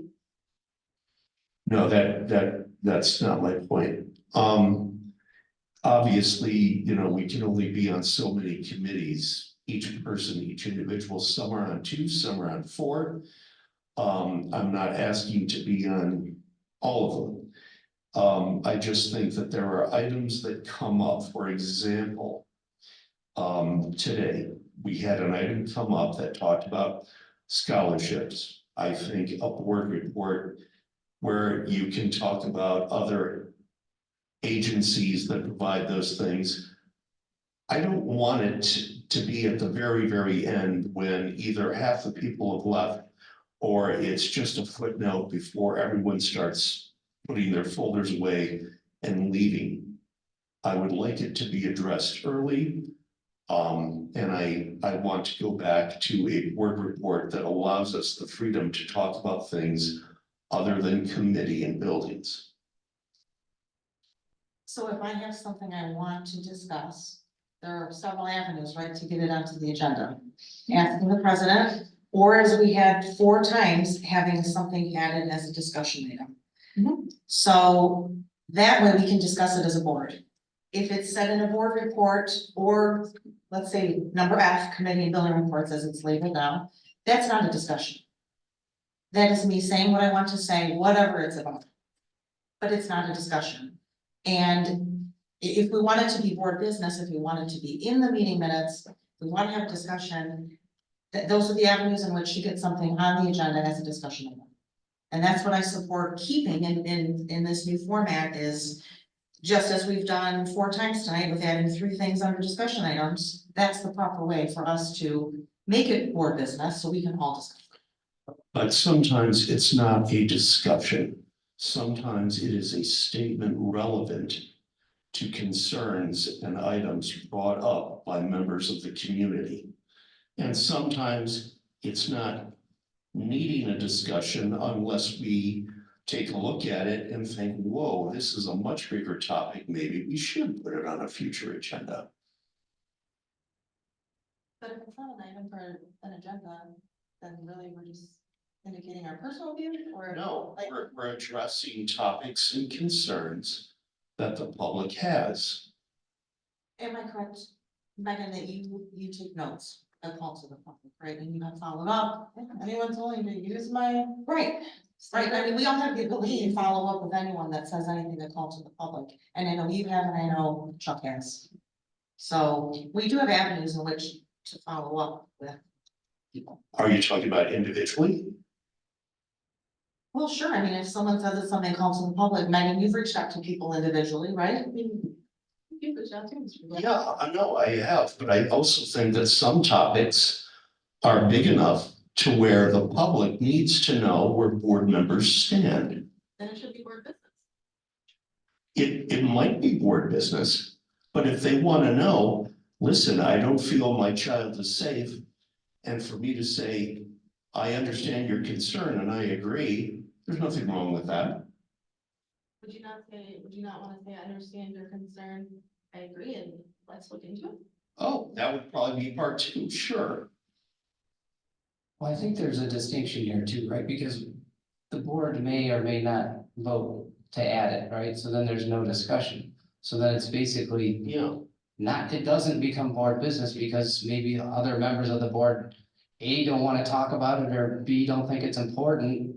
And so how do you- 20 minutes before discussion on adding items. We did today, yeah. So what was the next in the future? Well, we voted down a couple items too, right? But you got to say your piece and say why you wanted it on the agenda, correct? In certain situations, yes. I have never had one item that I wanted to put on the agenda, put on the agenda. That's my concern. Yeah. No, today. But I also, no, I'm going back prior to this meeting. I requested just this week to have the resolution of free speech put on. And I responded that the agenda was done, but hey guys, here it is, so no one's surprised. So that everyone can do it ahead of time. And it didn't get on the agenda. Right. I responded that the agenda was already done. I completed the agenda, but didn't want anyone to say, hey, I've never seen this before. So I Was sent it, to the entire was it in before Wednesday? I did the agenda the week before. It was already. But it didn't go out. Well, if it doesn't get published till the Wednesday prior to the meeting, so what? I think if the point is to have discussion on an item, I don't see the fault of one making the motion to put it on here like we did today with our 3 or 4 items we have.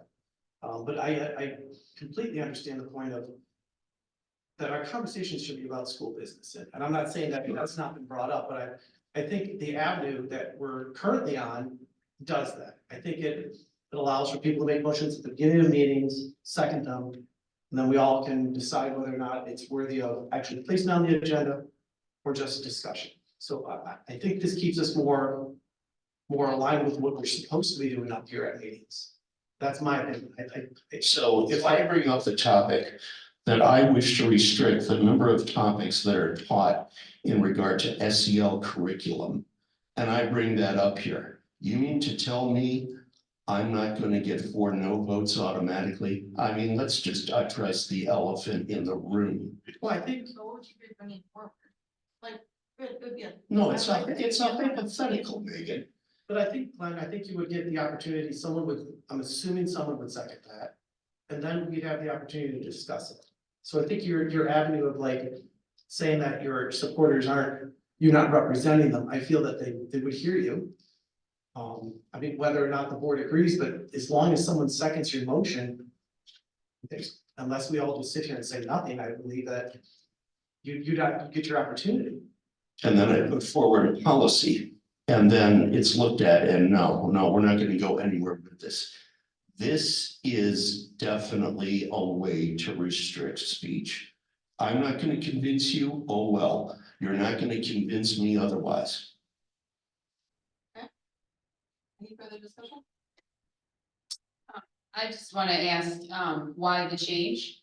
It's structural. It's to make sure that everything is documented in board business. And furthermore, it's actually recommended by the MASB. Well, that doesn't mean. That means nothing to me. I'll ask, are there any other districts that are following that same format? Yeah, I believe Brighton, I just looked at their agenda, they're following the same format. Well, any of the ones I watched from Brighton, they have a board report. I just watched their last meeting. Maybe they changed, right? Has it changed Yeah. in the last month then? I've seen their last two agendas. I'm not talking about the agenda, but when you listen to the actual board members. I watched last week, or last month, I did not watch this one. So the point is, though, just to make sure I'm understanding, you don't want to have the discussion, but we have to have the motion to have the discussion where we can have the discussion. Oh, then it's business, and then it's official business. When we go around the table, there isn't bi-directional discussion. So you say your piece, right? And if you're the last person to speak, you get to speak on what everyone else spoke on. So make that make sense. It's not making sense for me, clearly, that's why we're having this conversation. Right, so when we do board reports. I we go understand one by one, one. I understand wanting to If I have present my board structure. report, I don't get to comment on what you've done unless it's a discussion item. Right? Because we don't go around the table twice. Correct. And that's fine. Then we can make it as an agenda item for discussion during the next meeting. If something that is said is so irritating or so concerning, then you have the option to bring it up at the next meeting and make it a discussion item. And as president, don't you have the ability to speak up to the fellow board member who is going off topic or off school business? I'm sure do. So then isn't that all you need to be worried about? If that's the concern, that people are speaking about not school business as president? I guess part of my concern is, referring back to something that you said originally, Glenn, that, to bring up subjects or concerns, but not to pontificate. How do we draw the line between expressing your opinion about this concern or this, whatever the topic is? How do we draw the line between just that and pontificating and going on and sharing your own emotional, personal side in order to influence or sway other opinions? So I'd like to Well- say something to that, is we had many emails from the community about restroom use, many. And, you know, I was in the safety committee meeting because I wanted to help address those. I was out, you know, I was doing a board, I guess, a committee meeting report. I was trying to say what I said in the meeting because it was the majority of the people, what they said as well, but it wasn't liked, so I was shushed. This to me seems like that's what the effort is to do, is to make sure that we don't have an opinion on everything. And I think that it's unfair because we should have an opinion on everything, because that's what we're here for. And if we're not. Opinion and the community because somebody doesn't like it, or it doesn't feel right, or it's exposing something that shouldn't be exposed. That's what it feels like. It doesn't seem like it's trying to control the meeting to, you know, business, because we do have the agenda that we're working through, right? We've got action items, we got this, and we have that. But addressing community concerns and things, because I don't think that anybody else felt as strongly as, you know, several of us to address the community for their concerns, and there was a lot of them, and we know that. So, you know, and I feel like I can't say anything about it anymore, even though I should be able to, but I can't, because I don't have a committee meeting to go back to. And, you know, it's just concerning. Well, as board members, we are not just board members when we're sitting at this table. there's 30 days in between meetings. I don't just make a list of things that I want to talk about or address maybe with Mr. Hughes or Megan at this meeting. That goes on all month. If someone brings a concern to me, I don't need to say it here at the board table for me to take action or to ask about it or to get them help. There are other, just because I don't say it here or address it here doesn't mean something's not being done or I haven't heard someone's concern. So there are other avenues in which to have your voice heard as a board member when you're not sitting at this table. We do that. I'm not saying you don't, but I'm saying there are other avenues in which to address the concern of the community or people who bring issues to you. We have access to Megan and Chuck 24/7. Well, I can say, you know, from my perspective, is that members of the community feel like that sometimes their voice isn't heard. And that when we actually come up and talk about it, they reach out to say, thank you. I feel like I actually had a voice. That's why you were elected. Thank you for being my voice. And I think this is kind of a slap in the face of the community who elected all of us to say, nope, you can't talk about that because you're not in that committee. Oh, you don't weren't in that building. So I think that's what this reflects. And I'm not here to say that there was any ill intentions with this new change, but I just feel like the practical change, there's no value in doing that. And we don't need to make a change for the sake of making a change.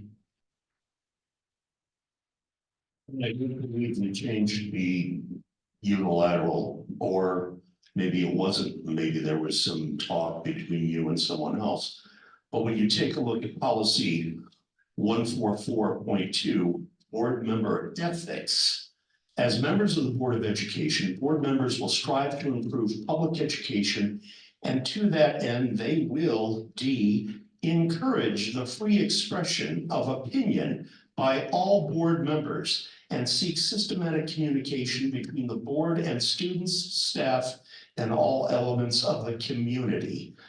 I cannot think of a bigger vehicle to do that than this meeting.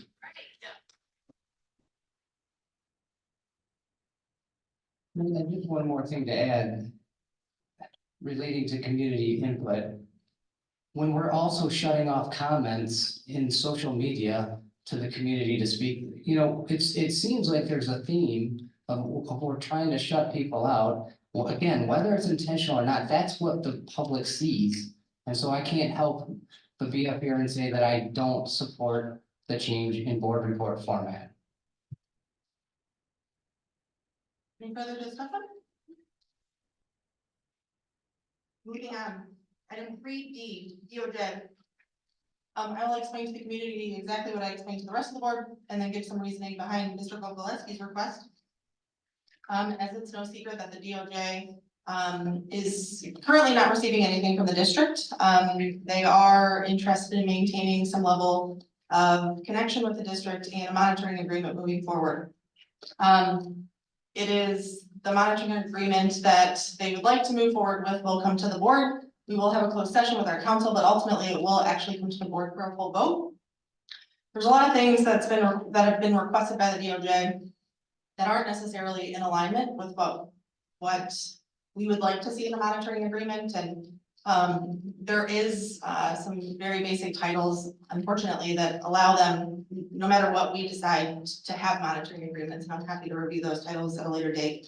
But part of that agreement is very unclear to us as to some of the specific reasoning or some of the requests. And so part of this is Mrs. Coleman had actually been involved in previous discussions with the DOJ, the previous updates in which they were actually very pleased with what we were doing, ultimately until the end of the agreement. And so she has that historical context. Ultimately, I'll be honest, my signature has to go on this agreement. My signature has to go on this agreement after I get a vote from my board members. And so understanding, you know, the connectedness to that. And so I did reach out to Mrs. Mondial and Mr. Gogolewski to act as the third individual in that discussion. I did ask the DOJ to meet with the entire board, in which they declined. And so they have agreed to meet with a small group. And I think, again, once we understand from our council, that this is likely gonna go beyond the DEI committee, the DEI committee will be integral into it, but not necessarily, everything. Things will have to end up flowing through other avenues within the board, to understand if we will enter an agreement or what type of, structural facilitation we will have to provide. What was the reason for the DEI committee being formed? Excuse me? What was the reason that the DEI committee was formed? I don't have their goals right in front of me. Was it in response to the DOJ's request of a complaint that was made a few years ago? Purpose of the DEI committee to be formed was to review practice, procedure, and processes that we utilize in the district. So over the last 2 years, the board has adopted reason, respect, and responsibility that came out of that process and went through the DEI committee. Any policy changes that we looked at the handbooks through our DEI committee, and then sent those to the board DEI committee. So there's a number of things that have to do with policy, practice, and procedures that the DEI was formed to look at. Not necessarily the actual agreement. The actual agreement is an overarching agreement, and there will be components of that agreement that will have to be looked at for policy, practice, and procedure that would go through that committee. So you're saying that the DEI committee was not formed as any response to a DOJ request? I don't believe that it was. I believe the DEI committee was formed as a result of the allegations that were made and the reaction the board had at the time of the allegations. So that was mandated by the that. DOJ. It was mandated We're by not the gonna DOJ. speak out, I'm gonna ask to leave.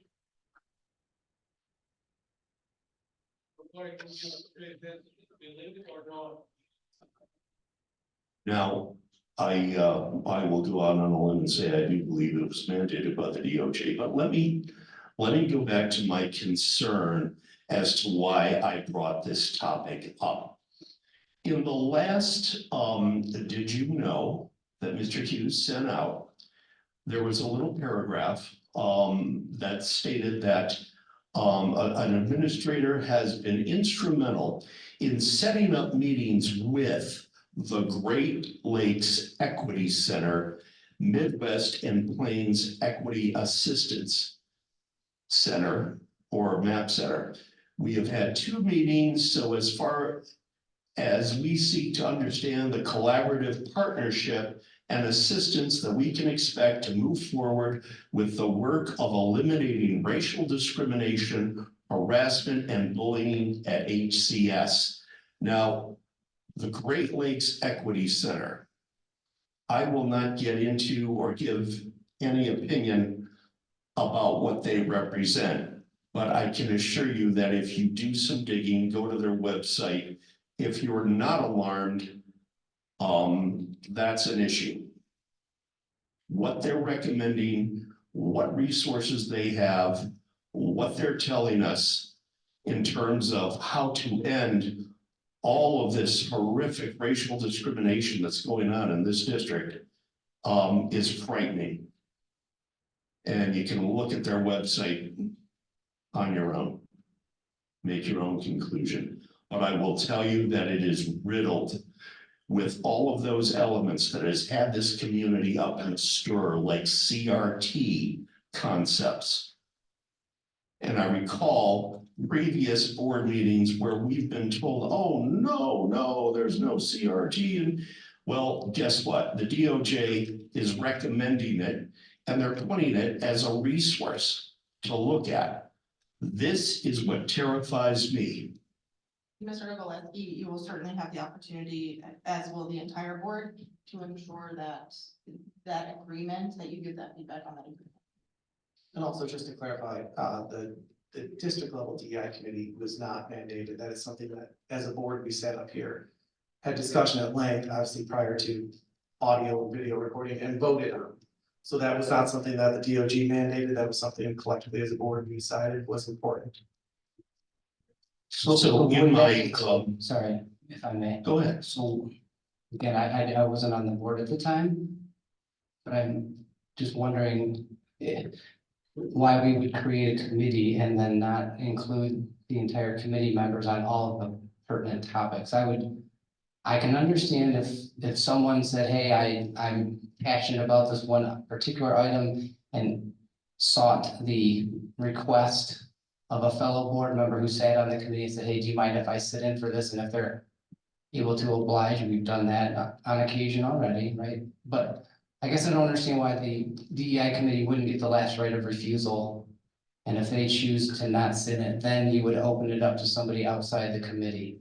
I guess just as a general question about any committees, it doesn't even have to be DEI, but can you help me understand why we would incorporate it that way? Mine too. I think that the DEI committee is going to have to form to understand if there's any policies, procedures, anything that are modified if we enter an agreement. So that it's not like that committee is taken out. I will say Mrs. Fundiel has reached out to me and very clearly and structurally articulated concerns around the current agreement and any future agreement. Her and I have had probably 2 hours of conversation around that and around some concerns around that. Obviously, she sits on the DEI committee. I understand the frustration. If they would meet with the entire board, I'd have that. And I think there will be a lot of work for the DEI committee from a structural policy procedural standpoint. And we have to get there, and it's taking time, and we all know that things at the federal level move slower than. Understand all that, but again, just as courtesy to Mr. Goldsby, clearly, he's on the DEI committee. Unless he said I didn't want to participate in these meetings with the DOJ, I think he deserves first right of refusal over someone who's not on the committee. I appreciate that.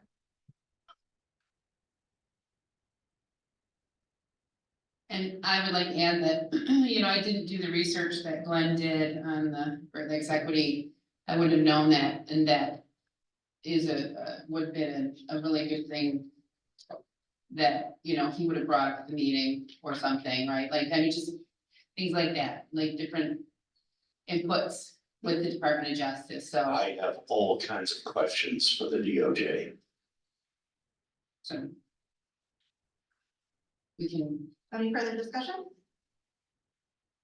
Item 3E, policy 144.1. Who has a copy of this policy? Could you pass it down? Great, great, sorry.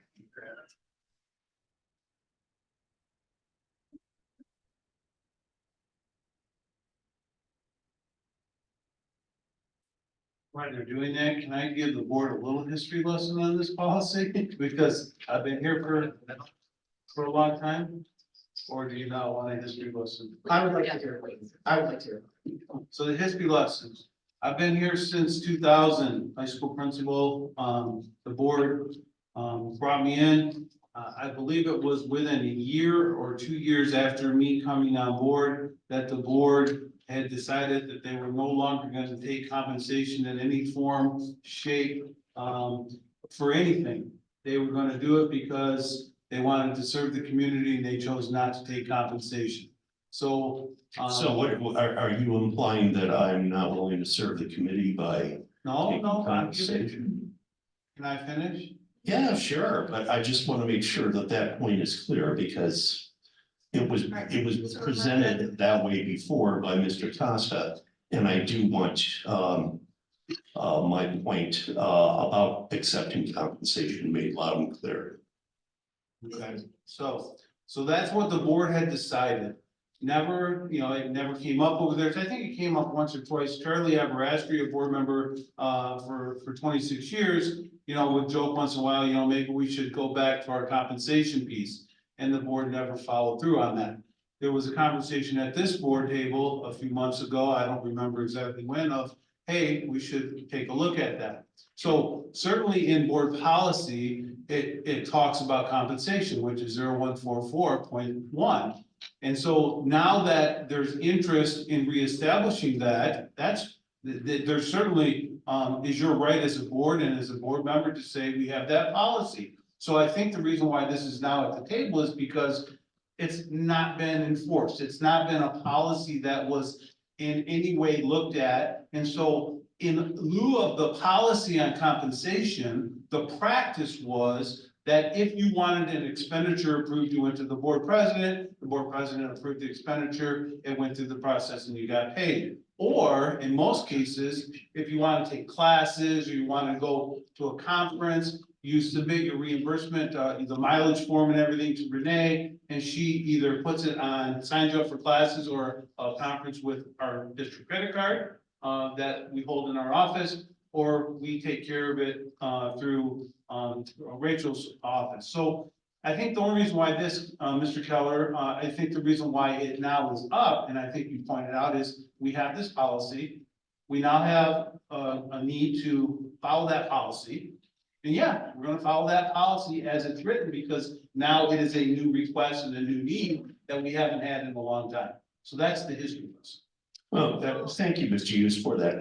But getting just out of the scope of this compensation policy, when asking for reimbursement, the question I have is there some, and I've never been made aware of this, is there some form that I should be using? Is there some protocol that is not listed in our actual policies here that I should follow to do that? And that's where the big confusion comes in regarding my request for being reimbursed for fingerprints.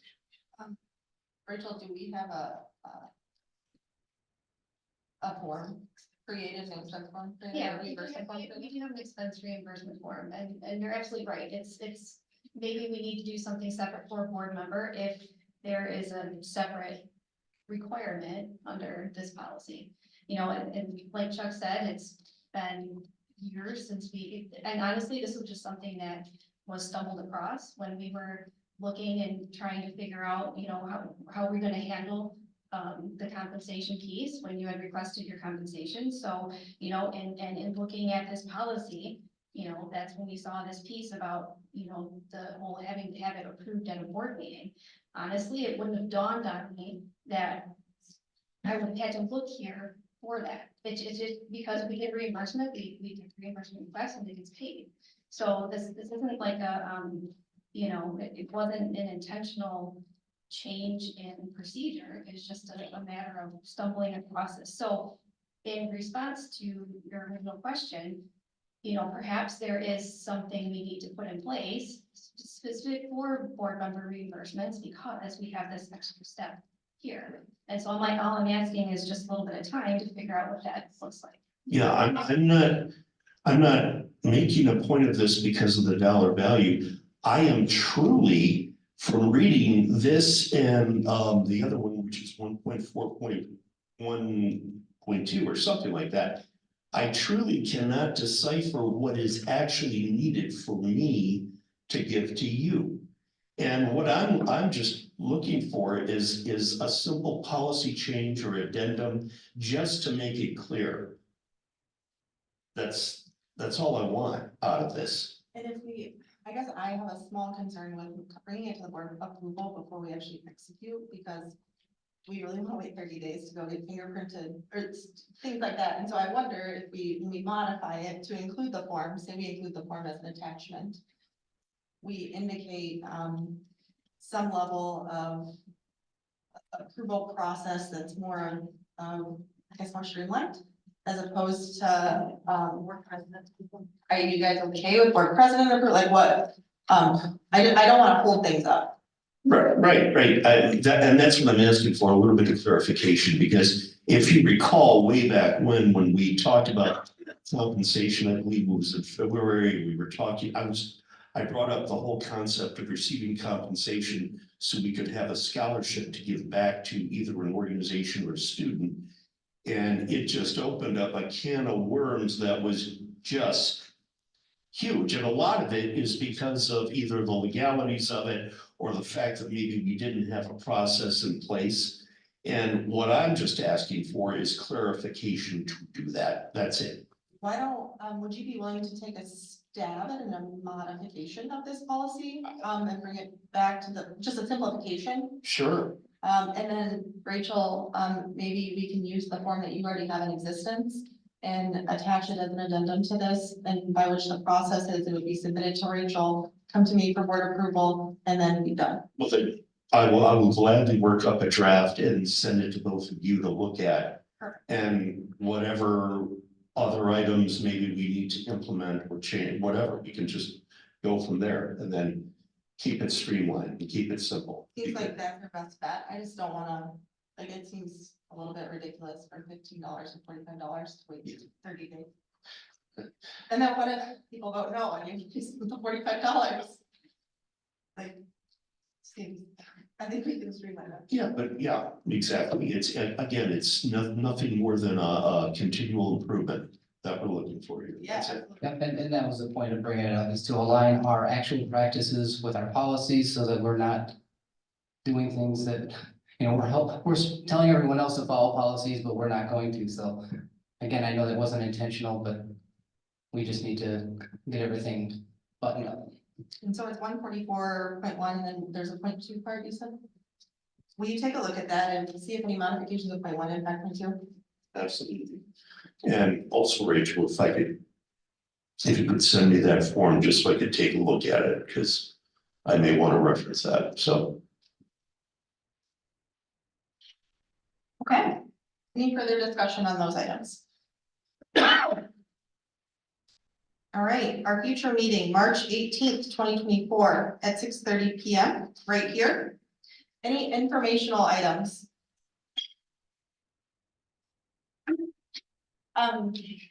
Oratorical contest for the public to attend. Date for that. March 6th, at what time?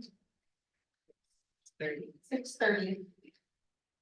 March 6th at 6:30, right here, correct? Is where It's in this room. the actual oratorical, the speeches will take place. We've had great success in previous years of folks moving on to regionals and state competitions, and it's a wonderful opportunity. And Mr. Bliznick and his team do a wonderful job with that. If you can attend, please attend. Any other informational items that you all would like to share? Meeting adjourned.